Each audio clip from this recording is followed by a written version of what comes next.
Hey YouTube, welcome to Track Dave.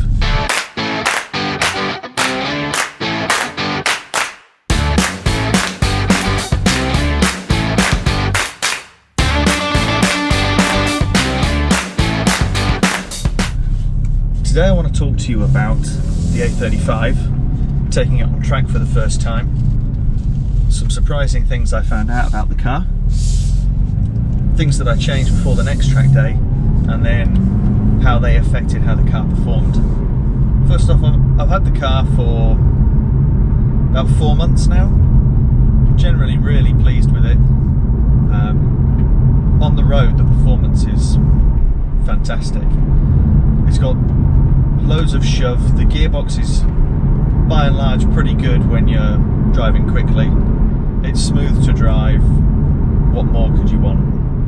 I booked the car's first track day for Alton Park a couple of months ago, and after having run the car in and done a couple of thousand road miles, I was looking forward to it.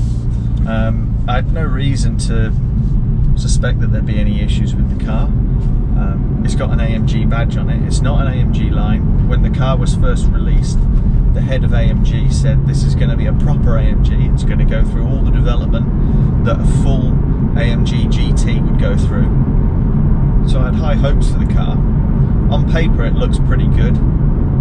When you stack it up against something like a Golf R or an M135i, everything seems to look pretty much the same. And cars like that have been used on the occasional track day for quite a while now, so I thought everything would be fine. I was wrong. So, Alton Park, it's cold but it's dry. Really been looking forward to it pretty much ever since I got the car. Wanted to see how it performed versus my old car, which was a Mustang. We go out, we do the sighting laps, everything feels great. The steering's really nice and precise when you're on track and you're pushing on. Pretty much as soon as it went open pit lane, I discovered what was to me the biggest flaw with the car, and that was the autonomous braking.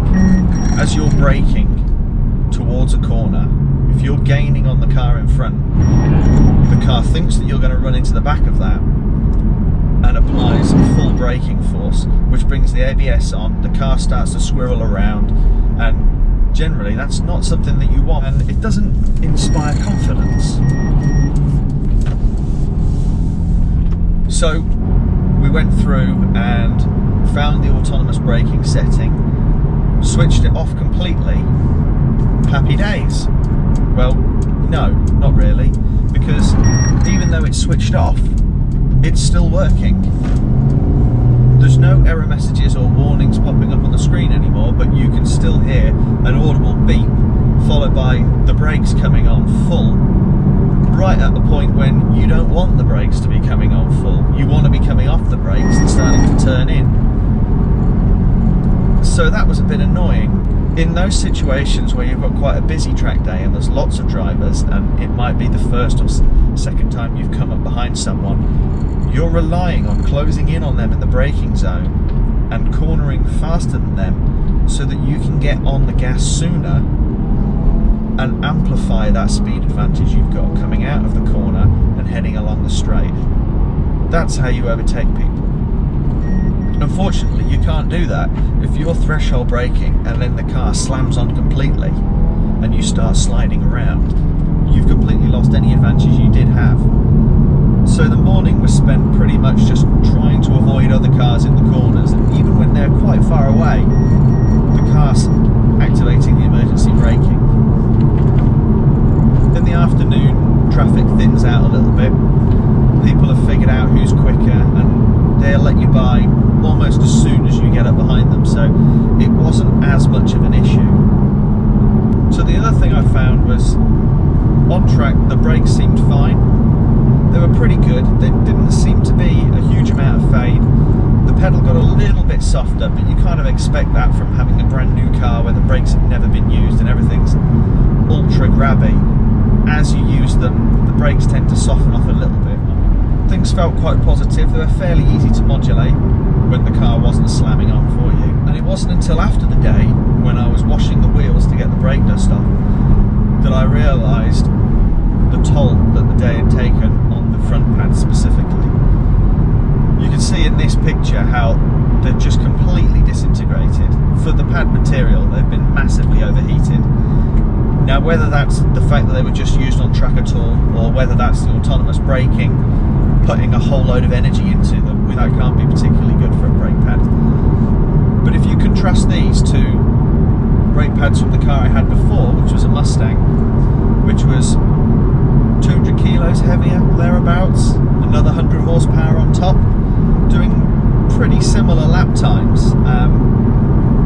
These pads look almost brand new, and they've done 4 track days and probably about 10,000 miles.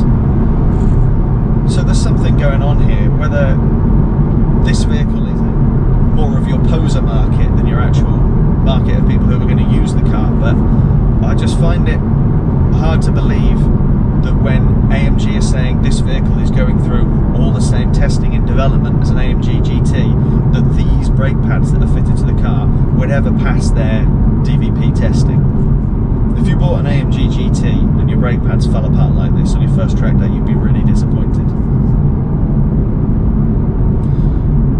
The problem with the A35 being a relatively new car, relatively new platform, is that no one is making aftermarket pads for them. So your only option is to buy another set of Mercedes pads, which are going to disintegrate on the very next track day. Not ideal. So I got in touch with Carbatech Europe, who I've bought pads from before, and they'll offer service where they'll actually reline your existing pads for you. They'll put their friction material on your pads, the old backing plates, and then you've got the benefits of a pad that fits your car and has a decent pad material that isn't going to disintegrate, that isn't going to fade, and that'll last a decent amount of time on track. So I sent my knackered pads off to them. They removed the old pad material, what was left of it, and then they attached their new material. I went for the XP8, which is what I've used before, which is a decent mix of, say, 5 track days a year and some road mileage, if you can put up with brake dust and a little bit of brake squeal when you're driving generally on the road, which is okay if it means I don't have to spend 140 quid on a new pair of brake pads every single time I do a track day. Upshot is, now these guys have had my pads, they're able to measure the backing plates, and now they can produce their own pads from scratch off of those dimensions. So if anyone wants some decent pads where you're going to do a bit of track use, get in touch with Carbatech Europe. I'll put their email address in the description here, and they should be able to make you a new set of pads without you having to send a donor set in. So the next thing I did in preparing for the next track day, you can remove the front badge pretty easily with the bumper and grille and everything on the car by just rotating it anti-clockwise slightly. The badge then comes off and you've got access to the plug that's on the radar. So for my next track day at Cadwell, I just removed the radar completely while I was in the paddock. It's about a 1-minute job. The other thing that was worthwhile doing is getting a bit of black tape and just covering up the camera that's behind the rear view mirror, just up here, because that's the other part of the system that works towards the autonomous braking. And if you just disable one of them, the car will still try and use the other one, whereas if you disable both, the car will turn the system off completely. And on Cadwell I had no problems whatsoever with the autonomous braking. I also decided to go for some 18-inch wheels, which have the benefit of being lighter because they're smaller. They're also flow forged wheels, so again that brings a weight benefit compared to standard cast wheels, and stepping down to an 18-inch tyre means that you can get Cup 2s at a really reasonable price. I think these were about £145 a corner, which, coming from the Mustang where even a normal rear tyre you're looking at 280 quid, a Cup 2 is going to be £350 for that car. So it makes it really much more affordable. No way do you need these on track. You can get by perfectly with the PZ4. It's a pretty decent tyre, but I just felt with the number of track days I was going to be doing, I was going to be getting through tyres anyway, so it made sense to keep the PZ4s for wet weather or for road driving, and then just put the other wheels on with the Cup 2s when I'm on track, and then I'm not having to buy new tyres every 6 months. The Cup 2s made a huge difference on track. Once the track had dried out, they were 3 seconds a lap quicker, which is absolutely amazing. Compared to what is already a pretty decent high performance tyre, the Cup 2's in absolutely a different league when it's dry.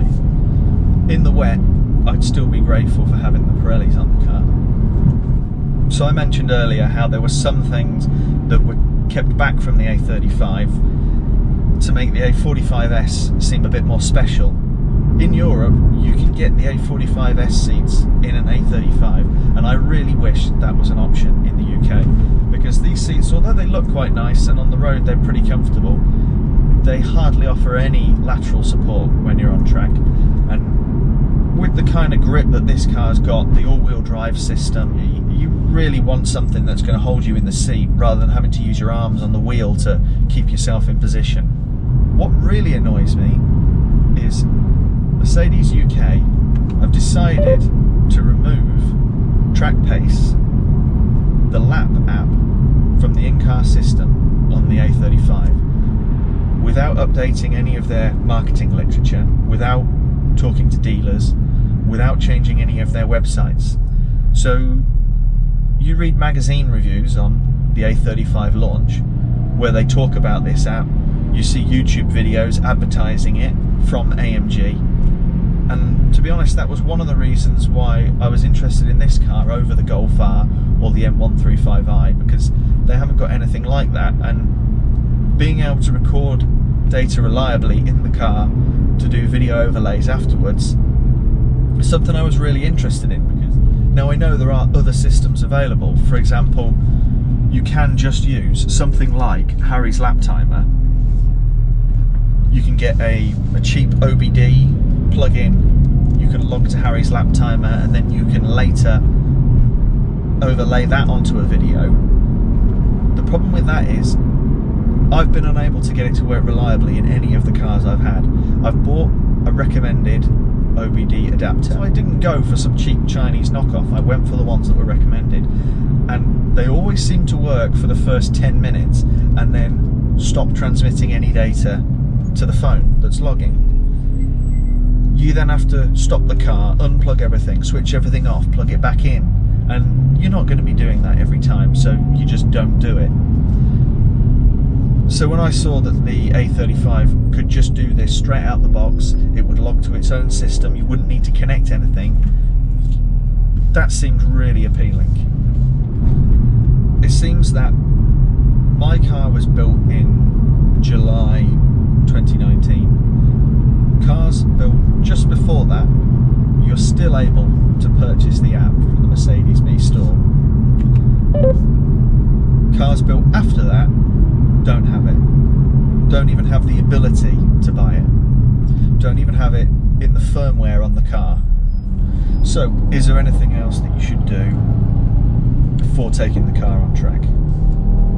Really, besides the basic stuff, checking your fluids, making sure everything's working, tyre pressures, not really. The car's fantastic out of the box. It doesn't need any more power whatsoever.